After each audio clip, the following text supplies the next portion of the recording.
Hey, Magic fans, welcome back. This is your captain speaking here on Captain Clyde's MTG. We're back again with Brother War spoilers, and we've only got 39 left to be spoiled, probably tomorrow, or hopefully in the next 2 days. 39's a lot. After that, we're going to hit up the Commander leaks because I want to make sure I keep them separate so that people don't get confused. Don't forget, subscribe. We're trying to get to 1,000 peeps, and I'd greatly appreciate it. So let's dive in because we got a few to cover today.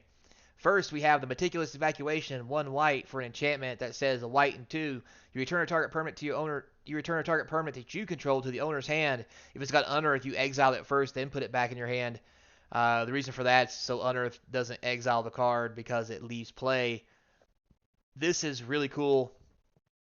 It's going to be a thing to, bounce cards back to your hand that you unearth from the graveyard. Don't know if that's going to be a thing or not in standard. Maybe in a different format. Who knows? But I see some possibilities here. Next, after that, we have the Ocean Tactician, blue, white, and 2 for a 3/4.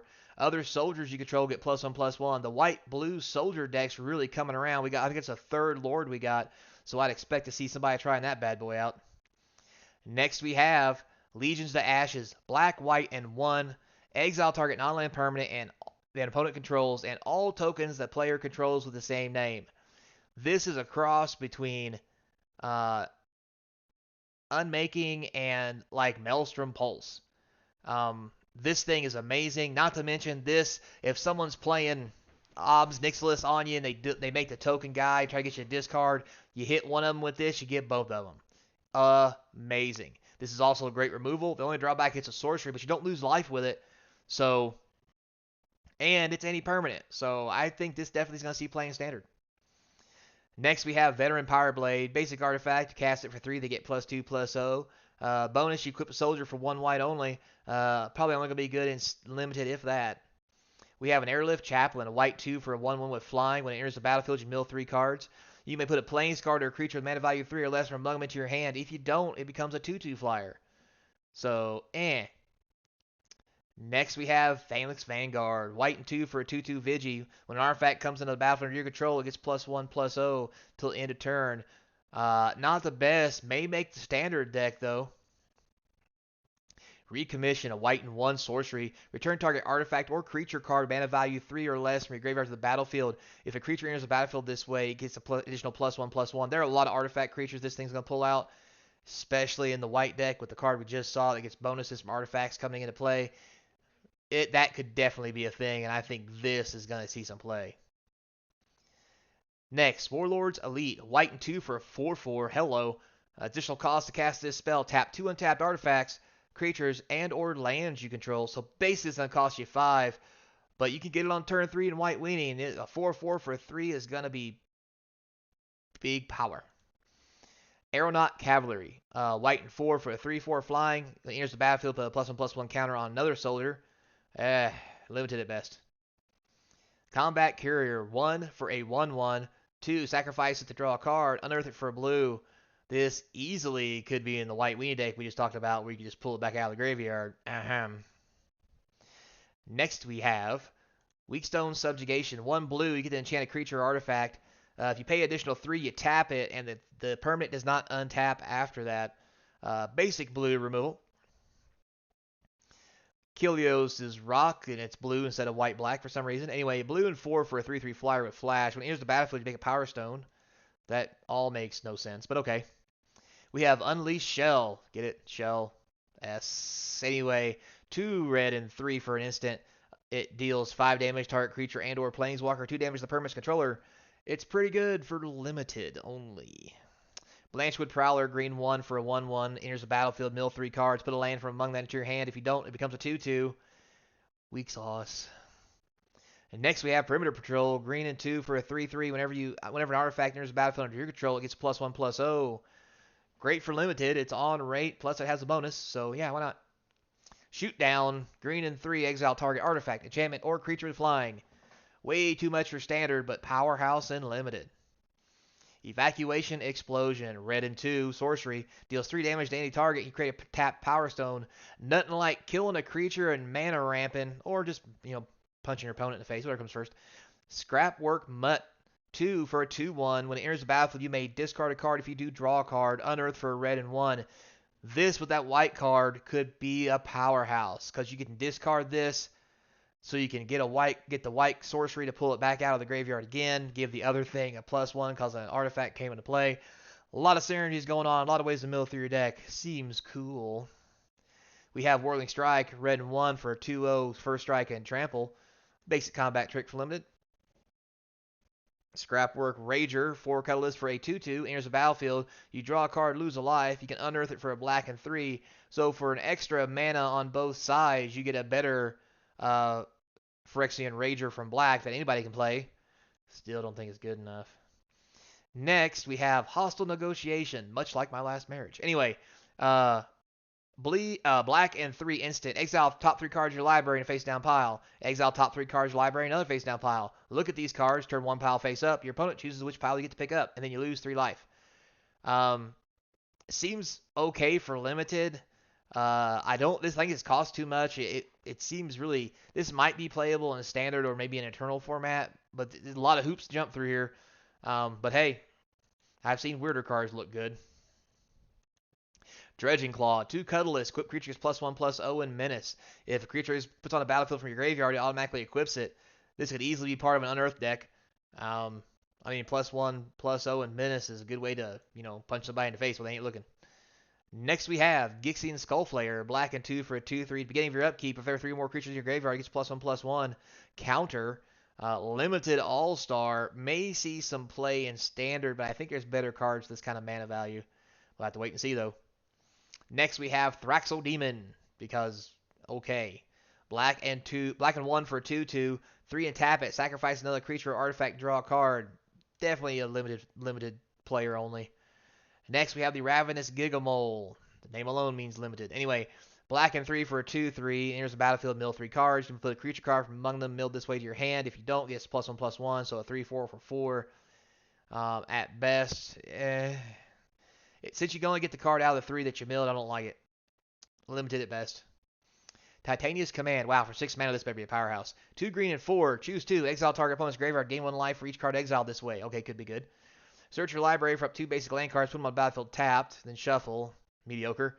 Create 2 2/2 bear creature tokens, or put 2 +1/+1 counters on each creature you control. So you could, at best, for 6 mana, make 2 4/4s. Maybe. Exile in a graveyard, you gain life for every card you exile. It may come into play. I don't see this getting played in Standard. I'm just going to stop there.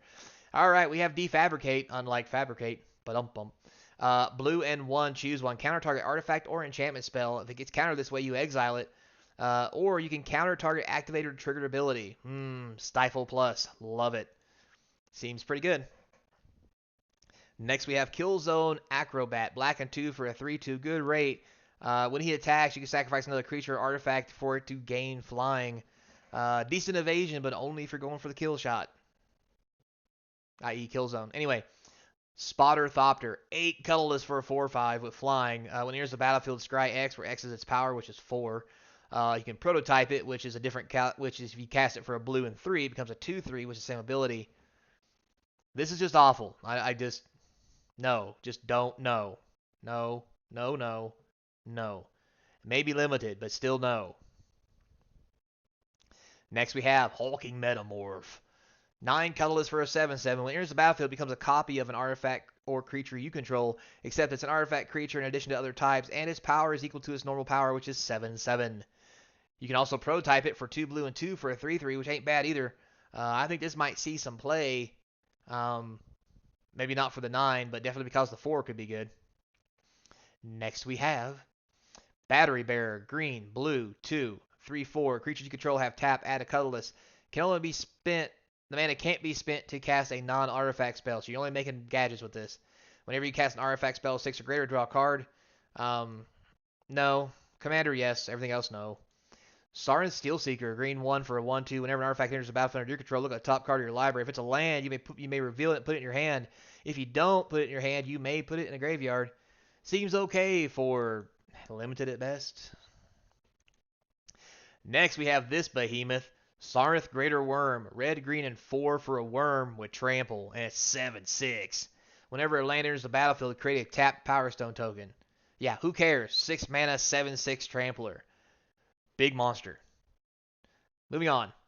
Next we have Horn Stone Seeker. Red and 1 for a 2/2 with menace. When it enters the battlefield, create a tap Power Stone token. When it leaves the battlefield, you have to sacrifice a Power Stone token. For red, this is a great creature at a rate of 2. The ability to ramp with a Power Stone is even better. This is a must kill, because if not, on turn 3 they're laying something that costs 4 mana, and in red, the more you spend, the worse it gets. Sweet mother of God, this is good. Alright, next we have Gwyna, Eyes of Gaia. Green and 2 for a 2/3 Elf Druid Scout, because let's put all the keywords on there. Tap, add 2 mana in any combination. Spend the mana only to cast creature spells or activate abilities of creatures or creature card. Whenever you cast a creature spell with power 5 or greater, put a +1/+1 counter on Gwyn and untap it. Do. I think there's going to be lots of combo decks for all these big nappy creatures that are artifacts and green, like the last one was green-red. Where this comes out on turn 3, then you start making big monsters on turn 4 and putting counters on it and untapping it and all kinds of big nappy shenanigans. I think this is going to be a good card. Next we have Steel Exemplar. 5 colorless for a 4/4 with trample. Enters the battlefield 2 +1/+1 counters on it unless 2 or more colors of mana were spent to cast it. Who cares? 5 for a 4/4 is great and limited with trample. You put it in something like mono green, and you get a 5 mana 6/6. Woof. Trample. Woof. Next you have Deadly Respost. I don't know English. Sue me. White and 1 instant. Deadly. Yeah, anyway. It deals 3 damage to target tapped creature, and you gain 2 life. Not the best removal spell for white, but at least it's something.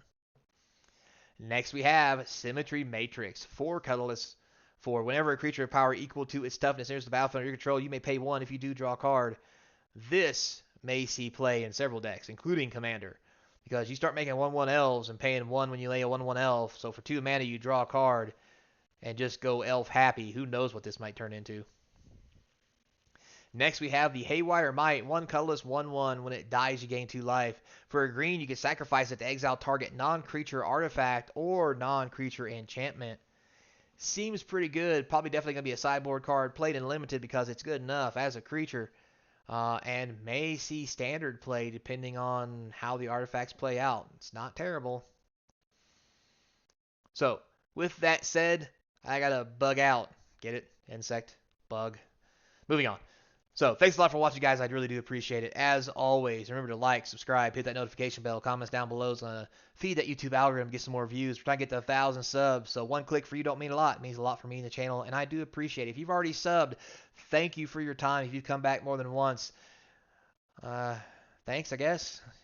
Probably got to try to find a hobby. Anyway, with that said, if you also want to support the channel in other ways, there's links in the description to the Patreon page, the eBay store. My email's in there if you want to reach out and say hey for whatever reason. And don't forget, we're going to start up a Whatnot here sometime soon. If you have any ideas or suggestions, email me, put them in the comment section, or just concentrate real hard and I'll probably not hear it. So until next time, be kind, and I hope to see you across from the game table.